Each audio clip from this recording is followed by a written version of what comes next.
حضرت سیدنا علی المرتضیٰ شیر خدا کرم اللہ وجہ الکریم نے فرمایا اللہ تعالیٰ 3 گھروں سے نفرت کرتا ہے. اللہ تعالیٰ 3 گھروں کو نفرت کی نگاہ سے دیکھتا ہے، غضب کی نگاہ سے دیکھتا ہے. پوچھا گیا حضرت وہ 3 منحوس گھر کون کون سے ہیں جن کو اللہ تعالیٰ نفرت کی نگاہ سے دیکھتا ہے، جن سے اللہ تعالیٰ نفرت کرتا ہے؟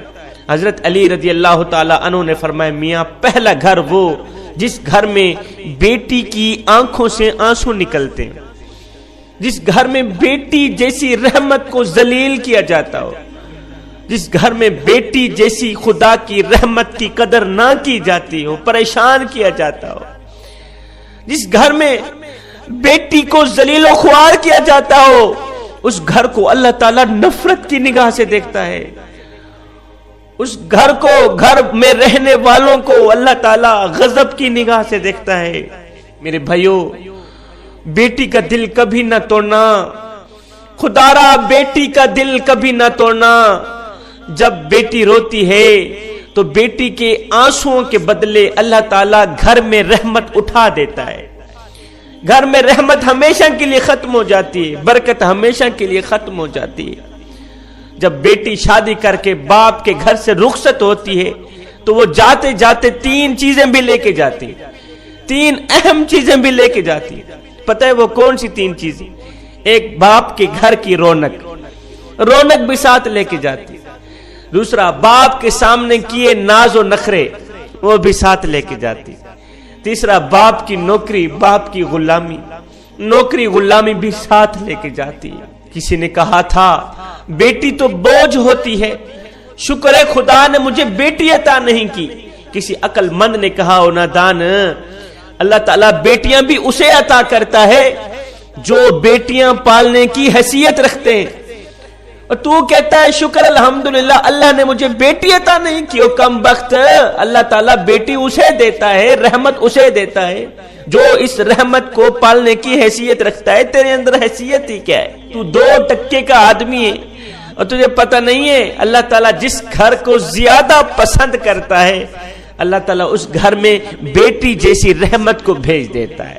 جوانوں، اللہ تعالیٰ کو 3 گھروں سے زیادہ نفرت ہے. 3 گھروں کو اللہ تعالیٰ نفرت کی نگاہ سے دیکھتا ہے. پہلا وہ گھر جس گھر میں بیٹی جیسی رحمت کی آنکھوں سے آنسو نکلتے ہوں. دوسرا وہ گھر جس گھر میں مہمان آئیں اور مہمانوں کا آنا گھر والوں کو پسند نہ ہو. جس گھر کے لوگوں کو مہمانوں کا آنا پسند نہیں ہوتا اس گھر کو اللہ تعالیٰ غضب کی نگاہ سے دیکھتا ہے. اس گھر سے، گھر والوں سے اللہ تعالیٰ نفرت کرتا ہے. حضرت سیدنا علی المرتضیٰ شیر خدا نے فرمایا لوگو 3 رحمتیں ایسی ہیں جو انسان قبول نہیں کرتا. اگر انسان خدا تعالیٰ کی ان 3 رحمتوں کو خوشی سے قبول کر لے تو غنی ہو جائے، مالا مال ہو جائے. 3 رحمتوں کو اگر حضرت انسان خوشی سے قبول کر لے. وہ 3 رحمتیں کون کون سی ہیں؟ پہلی رحمت بیٹی کا آنا. بیٹی کا آنا اگر انسان خوشی سے قبول کر لے مالا مال ہو جائے، غنی ہو جائے، بادشاہ بن جائے. دوسرا گھر میں مہمان کا آنا، مہمان کوئی بھی ہو، مہمان کا آنا بھی خدا تعالیٰ کی رحمتوں میں سے ایک بہت بڑی رحمت ہے. جو بندہ اس رحمت کو قبول کرتا ہے وہ جلد مالا مال بن جاتا ہے. تیسرا بیماری کا آنا. بیماری بھی جب انسان کے اندر آتی ہے تو گناہ جھڑتے ہیں، یہ بھی اللہ تعالیٰ کی رحمتوں میں سے ایک رحمت.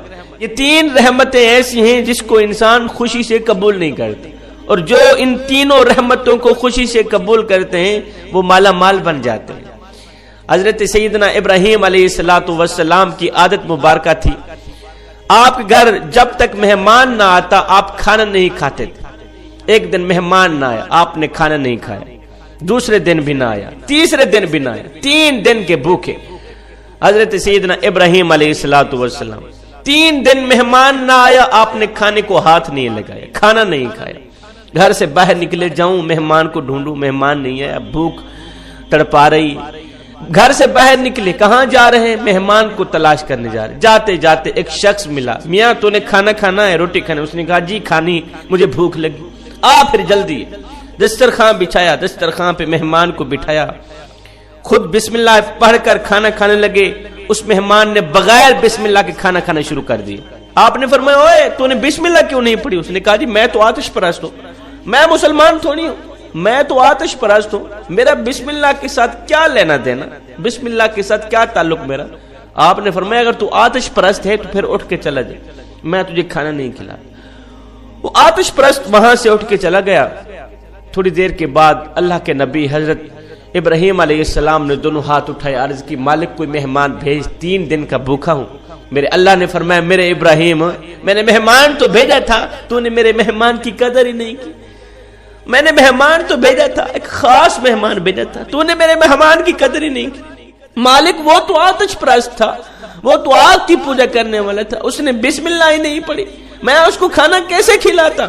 میرے اللہ نے فرمایا اور میرے ابراہیم میرے خلیل اللہ وہ آتش پرست تھا, آگ کی پوجا کیا کرتا تھا, اس کا سارا خاندان آگ کی پوجا کرتا ہے, اس کے بچے بھی آگ کی پوجا کرتے ہیں, آگ کو خدا مانتے ہیں. تو نے اسے ایک دن کا کھانا دینا گوارا نہیں کیا, ایک دن کی ایک ٹائم کی روٹی دینا گوارا نہیں کی.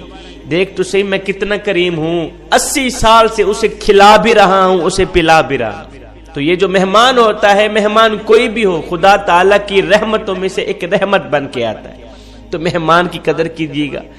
تیسرا گھر, اللہ تعالیٰ جس گھر سے نفرت کرتا ہے, نفرت کی نگاہ سے دیکھتا ہے, یہ گھر وہ ہے جس گھر میں اولاد کے جوان ہوتے ہوئے بھی بوڑھے والدین پریشان ہوں, بوڑھے والدین کو دکھ ملتے ہوں, درد ملتے ہوں, طرح طرح کی تکلیفوں میں مبتلا ہوں. اولاد جوان ہے, جوان اولاد کے ہوتے ہوئے بھی بوڑھے والدین پریشان رہتے ہوں. ان گھر والوں کو بھی اللہ تعالیٰ نفرت کی نگاہ سے دیکھتا ہے, اللہ تعالیٰ ایسے گھر سے نفرت کرتا ہے.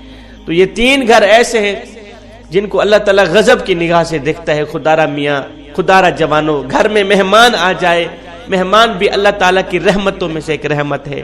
گھر میں بیٹی آ جائے, بیٹی پیدا ہو جائے تو خوشیاں منایا کرو, بیٹی بھی خدا تعالیٰ کی رحمتوں میں سے ایک رحمت بن کر آتی ہے. باپ کو امیر بنانے کے لیے آتی ہے.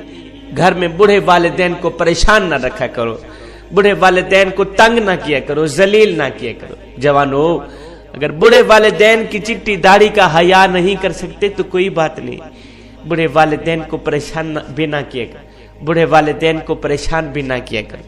میں دعا کرتا ہوں اللہ تعالیٰ ہمیں بوڑھے والدین کی خدمت کرنے کی توفیق عطا فرمائے. بوڑھے والدین کے دکھوں کو اپنے دکھ سمجھ کر, بوڑھے والدین کے دردوں کو, بوڑھے والدین کی بیماری کو, تکلیفوں کو اپنی تکلیفیں سمجھ کر اللہ تعالیٰ ہمیں ان کا علاج کرنے کی توفیق عطا فرمائے. اللہ تعالیٰ ہمیں صراط مستقیم پر چلنے کی توفیق عطا فرمائے. آمین ثم آمین. وما علینا الا البلاغ المبین.